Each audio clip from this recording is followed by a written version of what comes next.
Fairy Tales from the Arabian Nights. The First Voyage of Sinbad the Sailor. My father left me a considerable estate, the best part of which I spent in riotous living during my youth, but I perceived my error and reflected that riches were perishable, and quickly consumed by such ill managers as myself.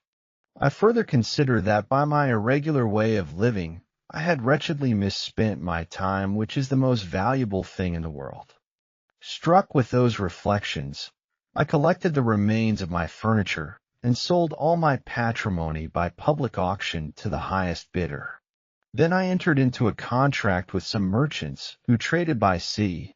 I took the advice of such as I thought most capable to give it me, and resolving to improve what money I had, I went to Balsora and embarked with several merchants on board a ship which we jointly fitted out. We set sail and steered our course towards the East Indies through the Persian Gulf, which is formed by the coasts of Arabia Felix on the right, and by those of Persia on the left, and according to common opinion, is 70 leagues across at the broadest part. The Eastern Sea, as well as that of the Indies, is very spacious. It is bounded on one side by the coasts of Abyssinia, and is 4,500 leagues in length to the Isles of Vakvak. At first I was troubled with seasickness, but speedily recovered my health, and was not afterwards troubled with that disease. In our voyage we touched at several islands, where we sold or exchanged our goods. One day, whilst under sail, we were becalmed near a little island, almost even with the surface of the water, which resembled a green meadow. The captain ordered his sails to be furled, and permitted such persons as had a mind to do so to land upon the island, amongst whom I was one. But while we were diverting ourselves with eating and drinking, and recovering ourselves from the fatigue of the sea, the island on a sudden trembled and shook us terribly. They perceived the trembling of the island on board the ship, and called us to re-embark speedily, or we should all be lost. For what we took for an island was only the back of a whale. The nimblest got into the sloop, others betook themselves to swimming. But for my part, one was still upon the back of the whale when he dived into the sea, and had time only to catch hold of a piece of wood that we had brought out of the ship to make a fire. Meanwhile, the captain, having received those on board who were in the sloop, and taken up some of those that swam, resolved to use the favorable gale that had just risen, and hoisting his sails, pursued his voyage, so that it was impossible for me to regain the ship. Thus was I exposed to the mercy of the waves, and struggled for my life all the rest of the day and the following night. Next morning I found my strength gone, and despaired of saving my life, when happily a wave threw me against an island. The bank was high and rugged, so that I could scarcely have got up had it not been for some roots of trees, which fortune seemed to have preserved in this place for my safety. Being got up, I lay down upon the ground half dead until the sun appeared.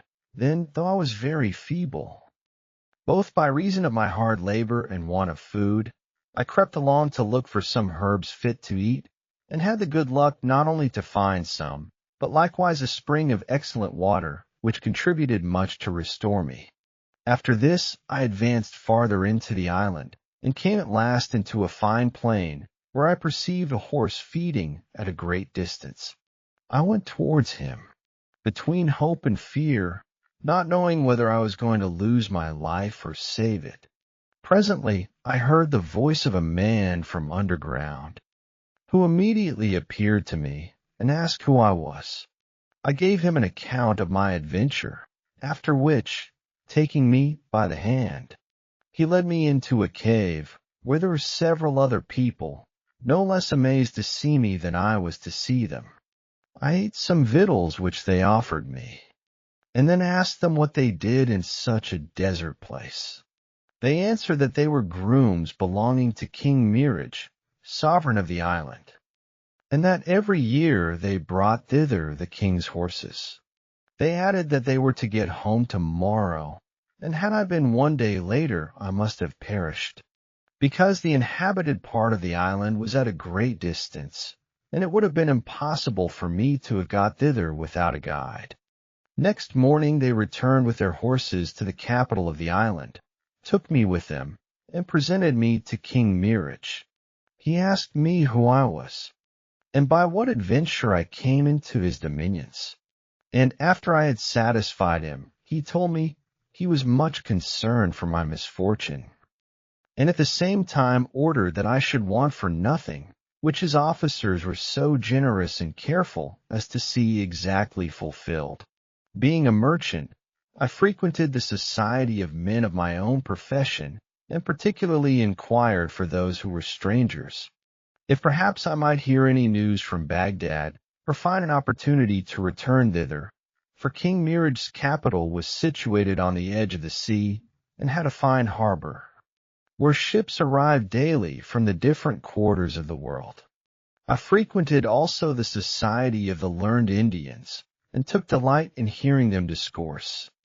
But withal I took care to make my court regularly to the king, and conversed with the governors and petty kings, his tributaries, that were about him.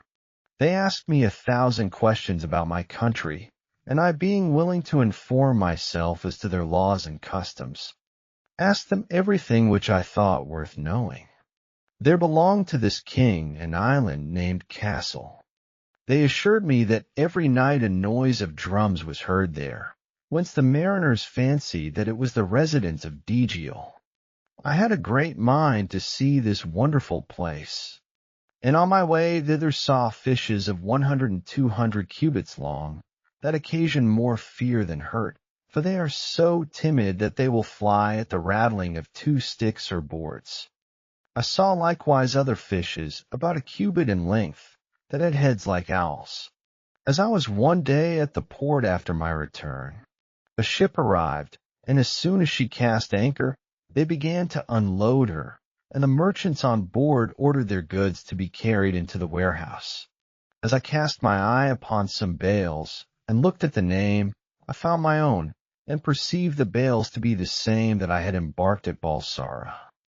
I also knew the captain, but being persuaded that he believed me to be drowned, I went and asked him whose bales they were. He replied, they belonged to a merchant of Baghdad called Sinbad, who came to sea with us.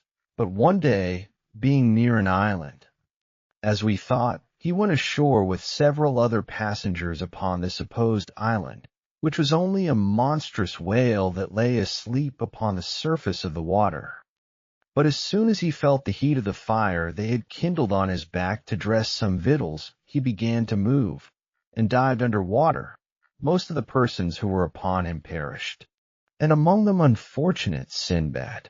Those bales belonged to him, and I am resolved to trade with them until I meet with some of his family, to whom I may return the profit.